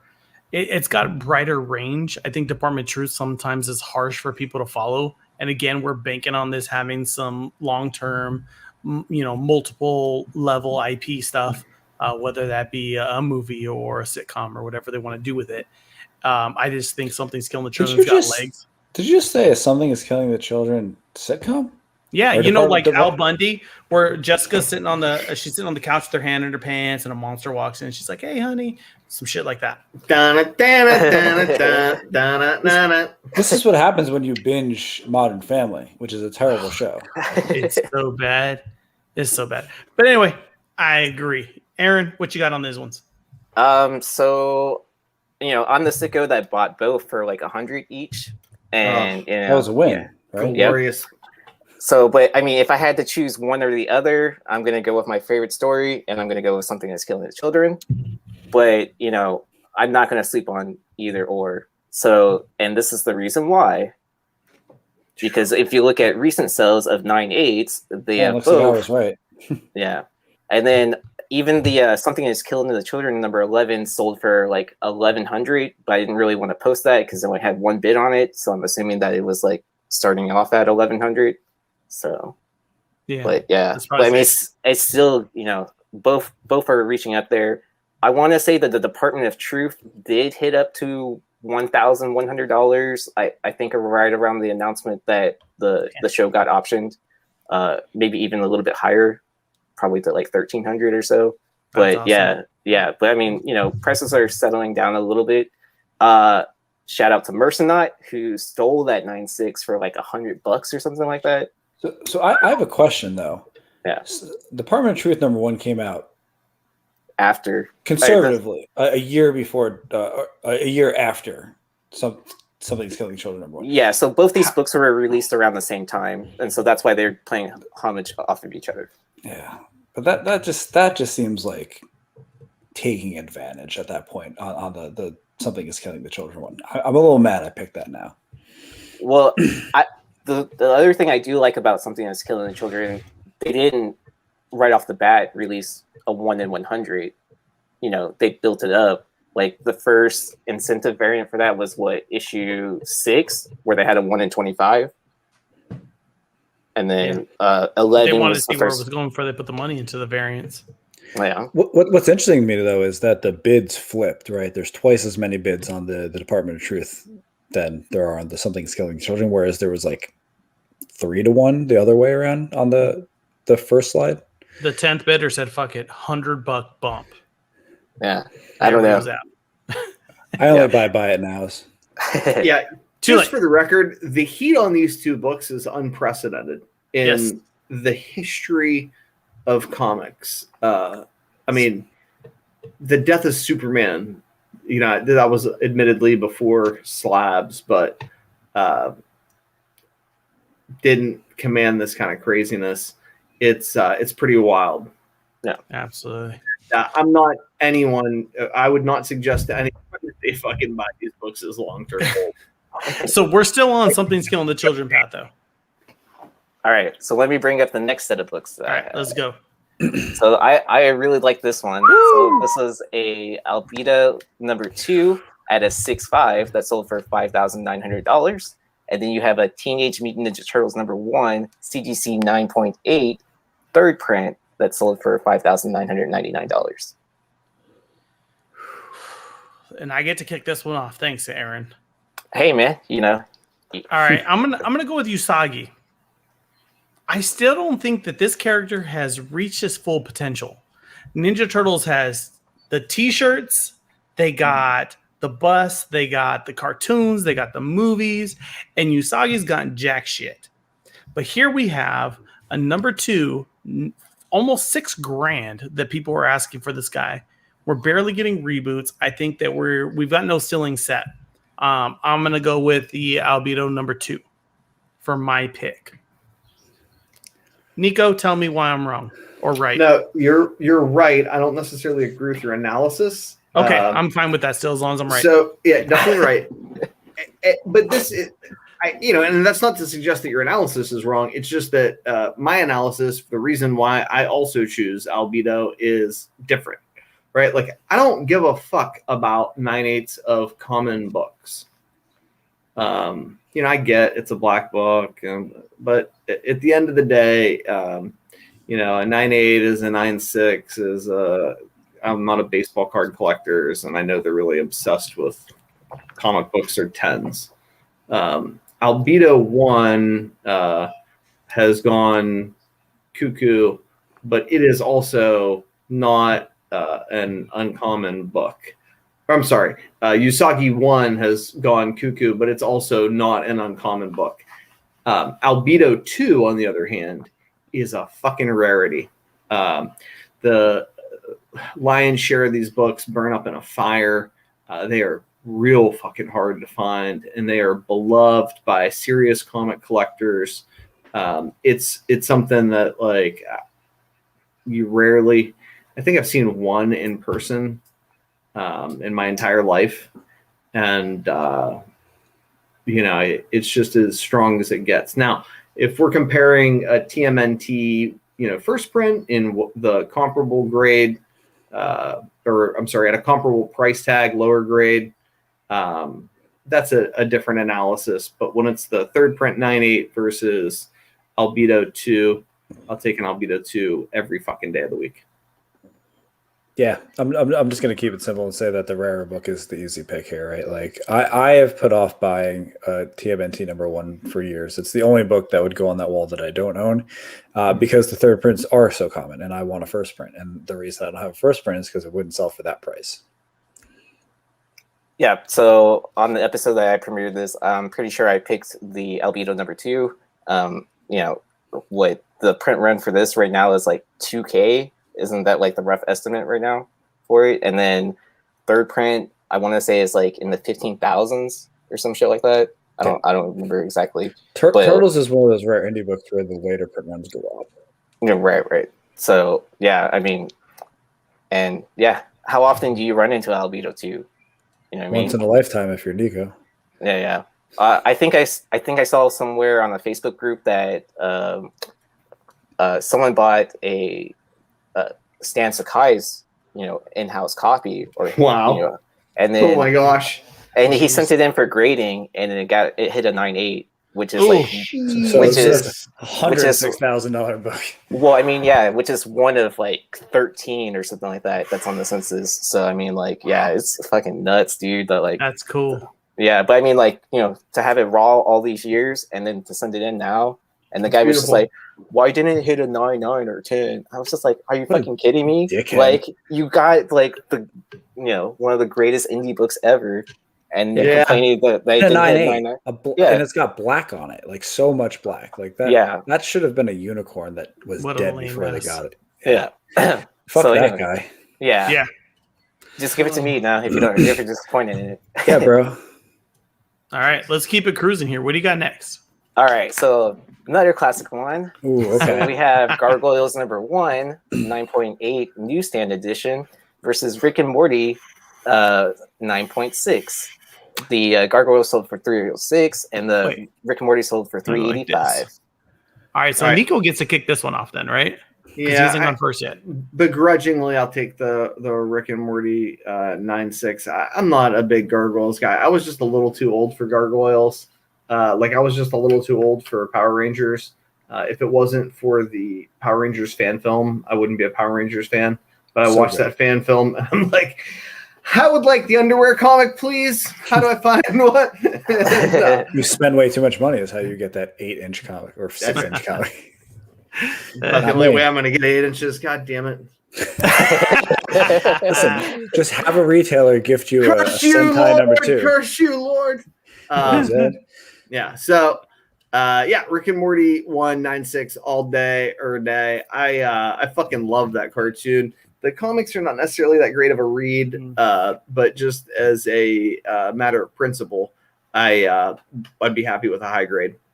Nice. Gogol, what's your pick? I'm going to go the other way, and I don't know if I'm right or wrong, but I have I feel like Gargoyles is primed for a comeback of some kind, and maybe I've read about it recently that there's some talk of that. I don't know, but for me, Rick and Morty is already peaked. Like as a show, like its audience isn't going to keep growing. Like it's found its audience. It's going on to season 5, right? It is what it is. Yeah, and whereas Gargoyles is going to have that nostalgia factor. Like I'm thinking 2-5 years from now, that assuming there's some kind of Gargoyles reboot, which why wouldn't there be? There's a reboot of every fucking thing else and stuff that's worse than Gargoyles. I watched Gargoyles. It was pretty good. It's actually wildly underappreciated for the story they were telling over those 3 seasons. And their April O'Neil's way better. Yeah. I can't think of her name, but whoever that chick is that helps she's a detective, and she's extremely awesome. Yes. But also, I'm always going to take a 9.8 over a 9.6 if like I don't think the books are wildly that different in terms of value. So that's yeah, and it's the cheaper book, and I'm a cheap motherfucker. So like I'll take 306 over 385 every day of the week. Doesn't matter what the book is. Okay, I'm gonna go with Rick and Morty again, only because I haven't heard anything about Gargoyles. So if they don't do anything with Gargoyles, the safe money I think is on a Rick and Morty established base. No other reason. I mean, this is going to go with we had a conversation like this last week or the week before Google, where you're going for the no risk it, no biscuit, which is great when it comes to speculating. I like to eat my biscuits nice and warm and not stale. So I will take my money on the Rick and Morty 9.6. Can I clarify this one, Aaron? Go for it. So Rick and Morty has a spin-off television show called The Vindicators that's about to come out. You can pick up the first appearance of the Vindicators in Rick and Morty Vindicators #1. The Gargoyles were re-released on Disney Plus. That's what you guys read about. They had unseen issues that were, for whatever reason, like banned from fucking TV and are now available on Disney Plus. That was the story that you heard. Still going to take Gargoyles. It's a better cover. Yeah, but I want to say there was recent news about it again that they are depending on the reception. Depending on the reception on Disney Plus was going to depend if they were going to do like live action or another animation season or whatever. Nice. And then I also want to say that in Vindicators 1 there is the first appearance of Pickle Rick. So before the show, before Pickle Rick had an episode. First appearance was in the Vindicators. I think it was after he showed up in the show. It's his first appearance in comics is in Vindicators. Who gives a shit about that? Nobody. Dude, you'd be surprised. Are you kidding me? Tell me how all those MCU spin-off comics are doing. First appearance of Black Widow in an MCU comic. All right, nobody owns that. This comparison was done back in March, and then I want to show you what it is currently in the market. So at a 9.8, Gargoyles is now $488, and then a 9.6 is $500 now. I'm going to tell you why Gargoyles won though. If you index those prices, Gargoyles appreciated at a higher value because it was the lower selling book, and they're almost decades now. So I was right. But at the same time, you're talking a 9.8 versus a 9.6, and the census, no matter what, will dictate that a 2-point drop. So if this was a Rick and Morty #1 9.8, it'd kick your Gargoyles' ass. But it's A, not, and B, the profit on the Gargoyles is higher. Do you remember, but if you're going based on earlier when these guys were talking about those damn speculators? I love how fucking quickly vicious this game is. And, just trying to make it interesting. I'm just listening in there. Just to be real clear, I think that the fucking Gargoyles is probably a better spec play. Here's why that would be. Well, just for the record, here's why, right? Like the odds of it doubling, okay, to $1,000 are, I think, higher than the odds of a Rick and Morty 1A cover 9.8 becoming $2,000, right? Because the 9.6 would be half of the fucking A cover. You with me? Yeah. Nevertheless, I don't really give a fuck about Gargoyles. And like I said, when we started and I started making fun of people that hated speculators, I don't really think I'm a speculator, even though I'm really fucking good at speculating on comics. So, yeah. So the Gargoyles the one to buy, guys, basically. I don't know. I like the Rick and Morty. I just told you I'd buy it. It's fucking Rick and Morty. If you bought these 2 books. If I bought them to sell, I'd be buying the fucking Gargoyles. However many months ago, right? Like you would be making $82 profit on the Gargoyles. Yeah, but think about how silly that is. Who the fuck wants to make $82 profit? I mean, on a fucking $500 investment. Sounds terrible. See, when I talk to my buddy, the Gold Diamond, yeah, that's because you're a shrewd investor. You're like, a stock market guy. That's a 10% profit. It's not even that though. Speculating after eBay fees. Speculating isn't about making the money. I don't think though. I think that those guys like. instant gratification and getting the win, right? If you can buy something cheap and sell it for more, that's the win.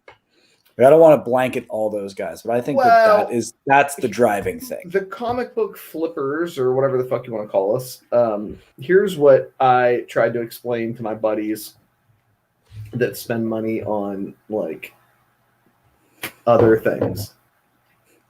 Like our margins are like 10x.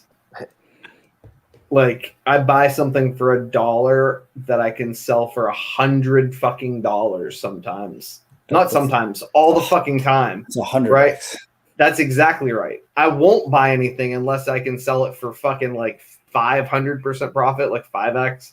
10x is usually the buy-in, but that doesn't count for a dollar book. I don't buy $10 dollar books. Aaron, do you buy $10 dollar books? No. You'd have $10 million comic. Or you'd have 10 million comics, right? Right. Yeah, you just don't do it. I mean, you may do it when you're starting out, but usually it's like I won't pull anything out of a dollar bin unless it's about $40. So it's 40 fucking X. So you are not the average speculator, I don't think. The fuck I'm not. I don't think you are. I see so many of these guys online talking about moving their 40 copies of Batman 108 that they bought for $4 a piece. Yeah, those guys don't count. But that's a different end of it, though. You're talking about just getting. Yeah, those guys are just getting started. They're the guys that we are desperate to help, that should be watching our channel. They're not the people you know what I mean? Like they're the people we try to help on the channel. Okay, and I have one more. I didn't believe that. I was teeing you up. I have one more set of books I want to compare. All right. All right.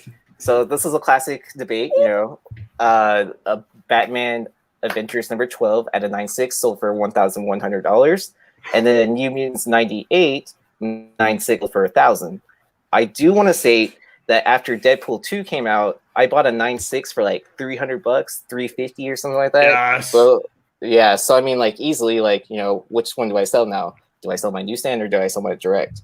So, but anyways, what do y'all think? I mean, I remember this being a classic debate as always when I first got back into the market. Shit, I got a 7.5. Okay, so my gut's telling me to go with the Batman Avengers 12, but I'm not going to go with my gut.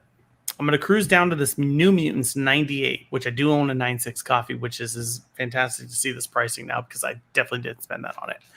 My son has currently confiscated it, and it's on the wall in his room, but that's fine.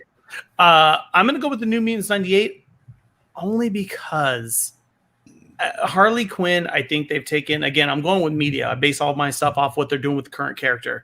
And I think they're pushing her on people super duper hard.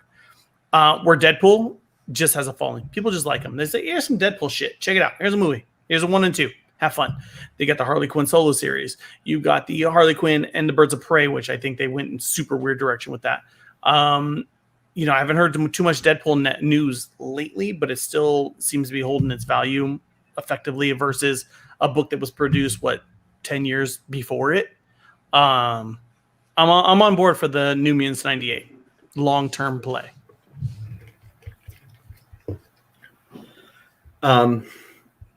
Yeah, I think you're spot on.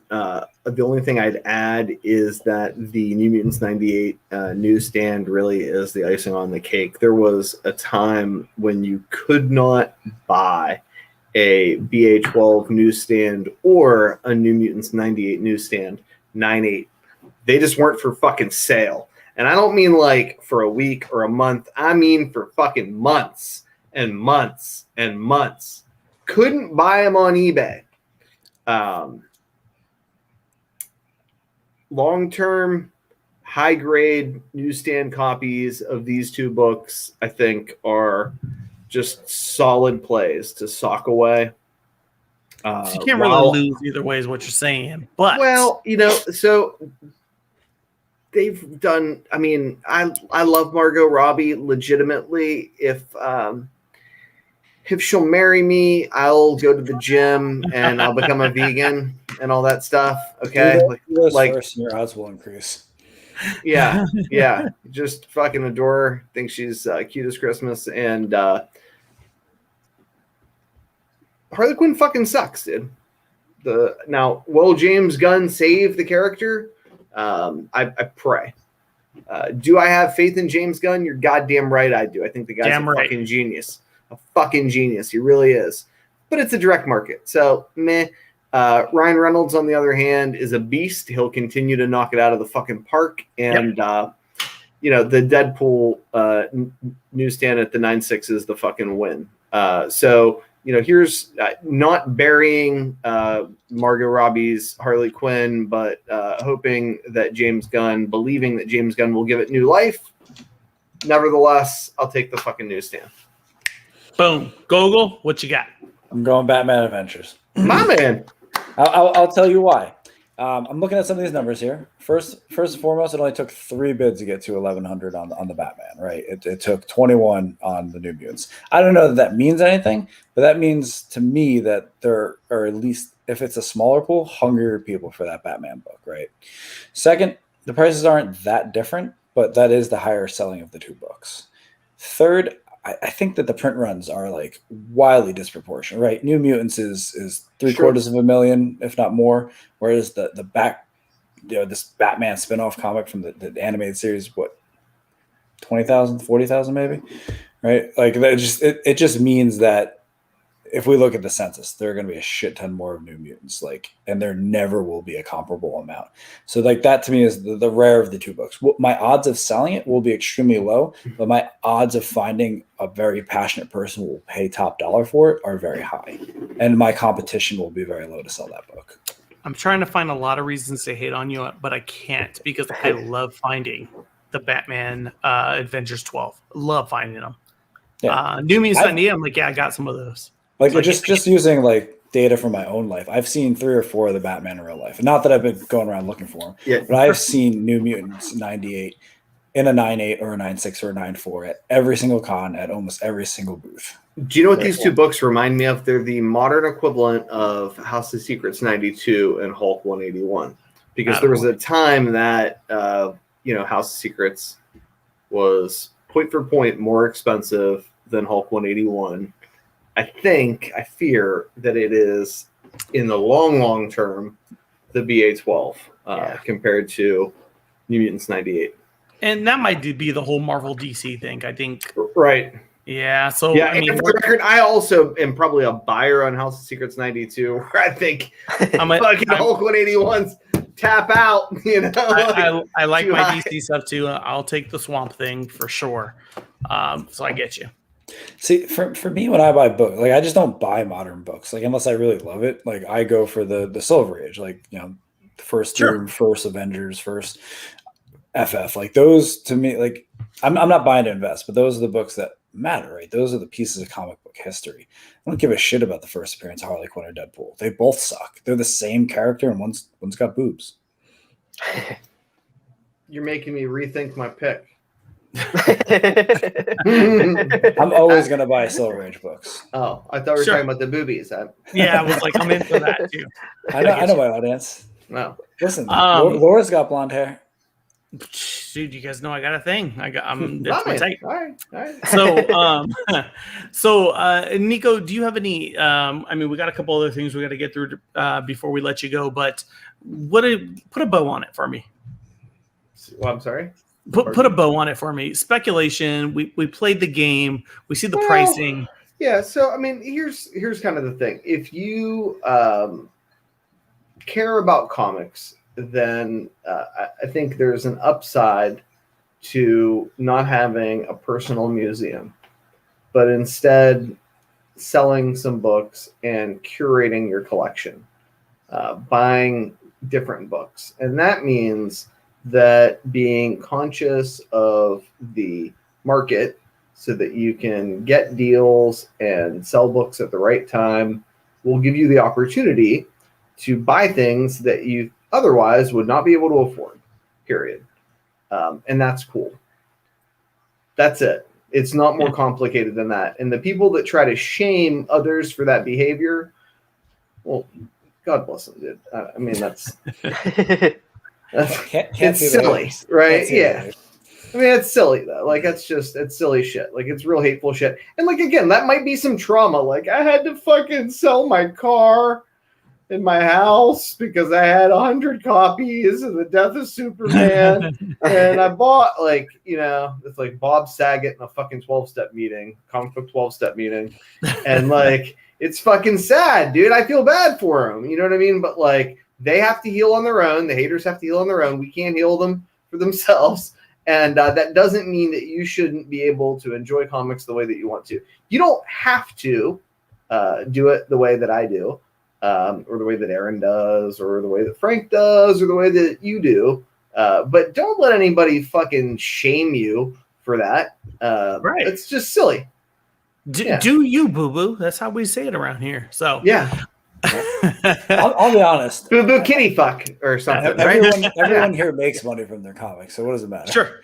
Exactly. One way, shape, or another, we make money off of what you guys consume.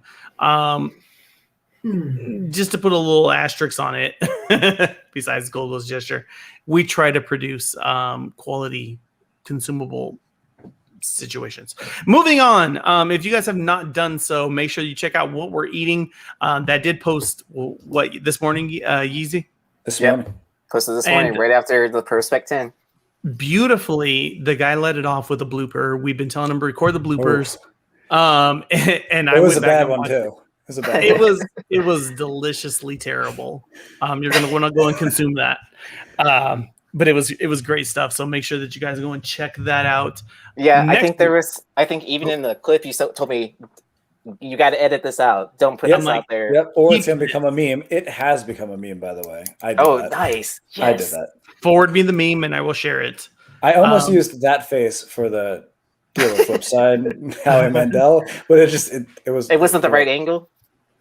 It was at the right angle, man. I couldn't do that to you in good conscience. Hello, my name is Bobby. If you guys have not heard, Garrett was supposed to hang out with us, but we're going to have him on with the next show. Is that correct, Frank? It is true. He will be with us next Tuesday. He was going to be with us originally last Tuesday, but had an emergency. So we had that really fun episode about what I can't remember. On the fly. Got a great beard. Really does. It's glorious. It's bigger in real life. Yeah. Garrett is the writer and creator of books like Franklin Ghost, Warcorns, all kinds of good shit. He's going to be with us next week. We're gonna kind of figure out what we want to talk to him about. We're going to tailor the conversation to him, so we don't quite know what that will be yet. But he promises he will be here, or I'm going to burn his Hellboy sketchbook that I have from last year's. That's fucking dark, bro. Jesus. Yeah, a lot of goal in there too. So he'll be with us. I promise. Real quick, my experience with Garrett the first time. I always joke around, and his wife comes on camera. This is a backstage thing. And I said, "Oh, so you're the one that puts up with this guy?" And she goes, "No, I love him. He's fantastic. He puts up with us." And I've never had more respect for a person. It was so genuine. And I was totally joking around. She just I'm not going to bite. I like this guy. You know what? And I respect him so much. I have a great relationship with Garrett. I love Garrett. I rib him a lot. I treat him a lot like I do you, Ant. Like probably times. Did you say that you rape him a lot? No. Rib. It definitely sounded like you said that you rape him a lot. That would not be appropriate. We gotta get him a better mic, dude. That's really inappropriate. If Gogol starts to call you an asshole on a regular basis, it means he loves you. So start wearing it. Start wearing. But no, real talk. Garrett's great. I've spent the night at his place before. I've met his kids. Back to the raping. I slept in his kid's bed. They weren't there. Things got real fucking dark now, dude. That's fucked up. They're good with my comics crew. But no, Jesus Christ. Garrett's the man. I'm excited to have him on. I got you canceled in one fucking episode. You like wow, we're live. I opened with a dick-sucking joke, and then we rolled into, I don't even know what happened to the children. Listen, when we come over to Flipside with our hands out, it's going to be your fault. Anyway, Garrett will be with us, and Niko will not. There's always a home at Flipside. I've seen your guys' shows. Maybe not for me. Maybe not for me. Anyway. For the rest of you guys, there definitely is. At the 1 hour, 49-minute mark, remember this, guys. Cut this. Continue. All right. So, if you haven't been listening to Ant, beg you, like we always do, to subscribe and follow. Hit the bell. hit the finger, And then the thumbs up. said that thing that James Gunn got canceled for about the R word like 16 times. What's the R word? Don't say it. We're gonna have to bleep Fucking this episode. demonetized and shit. We're not monetized. We're gonna have a great All end of the right. year blooper reel. Nice. Anyway, follow us on all these things. Oh my god. So that way we can tell you to ring the bell. So that way we can give away this book. That's the stuff, guys. I honestly don't have the energy to finish this deck, so Just hit the next slide. I got you. So if you guys have not done so, Mr. Frank pre-order Gogol, my book. pre-order the Power Rangers Unlimited Edge of Darkness, written by yours truly. I'm talking for him, Frank Gogol. Support me. I am the king. All I do is win. This is me. Go Pittsburgh. No, Boston. Whatever sports team. Boom! I nailed you, Frank. Rape. God, You- sorry, listen. you just So we're tell doing us. each other's catchphrase now. Stay Oh, We're home. not doing each other at all. Stop that. This has gotten out of control. All right, let's just do the Niko. Any final words, people watching? I'm not a speculator. I just crush a lot. Check All out right. Tales from the Flip Side.